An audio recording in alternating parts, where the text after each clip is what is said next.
Assalamualaikum warahmatullahi wabarakatuh. Hai anak-anak semua, berjumpa lagi dengan saya, Ibu Vivi Afritia, guru ekonomi dari SMA Negeri 1 Indrajaya Utara, Kabupaten Ogan Ilir, Provinsi Sumatera Selatan. Dalam pertemuan kali ini, kita akan membahas topik mengenai pengertian pajak dan fungsi pajak. Materi ini akan kalian dapatkan pada fase F kelas 12 kurikulum merdeka. Adapun tujuan pembelajarannya agar para siswa mampu mendeskripsikan pengertian pajak dan fungsi pajak. Pengertian pajak menurut Undang-Undang Nomor 28 Tahun 2007, pajak adalah kontribusi wajib kepada negara yang terutang oleh orang-orang pribadi atau badan yang bersifat memaksa berdasarkan undang-undang dengan tidak mendapatkan imbalan secara langsung dan digunakan untuk keperluan negara bagi sebesar-besarnya kemakmuran rakyat. Adapun pengertian pajak menurut Profesor Dr. Haji Rahmat Sumitra SH, pajak merupakan suatu peralihan kekayaan dari pihak masyarakat kas negara dengan tujuan untuk membiayai segala pengeluaran secara rutin dan surplusnya berguna untuk public spending yang menjadi sumber dalam pembiayaan public investment perpajakan. Berdasarkan pengertian pajak tadi, terdapat unsur-unsur yang terdapat pada pengertian pajak.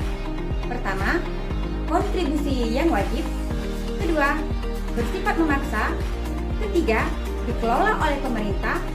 Keempat, pembayaran pajak tercantum dalam undang-undang. Kelima, sebagai anggaran pemerintah.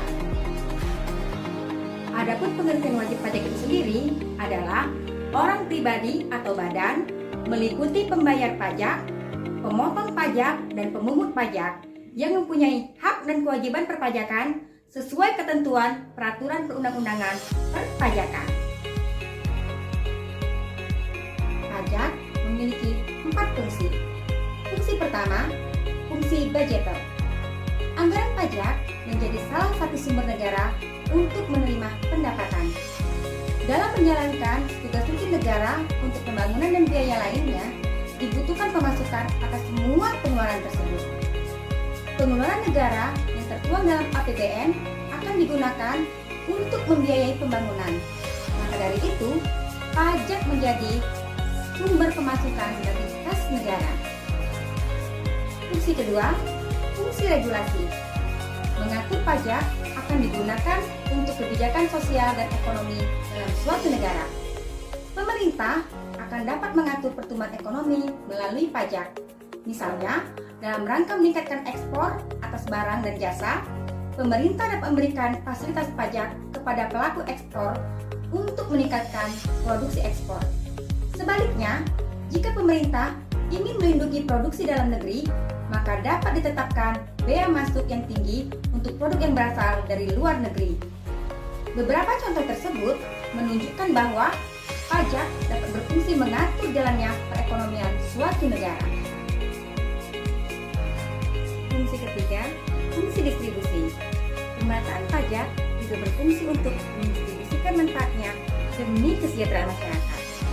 Pemerataan kesejahteraan masyarakat dialokasikan melalui jaminan sosial dan kesehatan, bantuan dana, dan fasilitas umum. Pajak juga dapat digunakan untuk membiayai kepentingan umum sehingga dapat meningkatkan manfaat yang diterima oleh masyarakat. Fungsi keempat, fungsi stabilitas. Fungsi pajak sebagai alat stabilitas ekonomi. Sebagai contoh, sektor properti mengalami pertumbuhan yang lambat, maka intensif pajak atas pembelian rumah misalnya dapat berfungsi untuk mendorong pertumbuhan dalam sektor tersebut. Stabilitas perekonomian seperti inflasi dan deflasi juga dapat dijaga oleh pajak.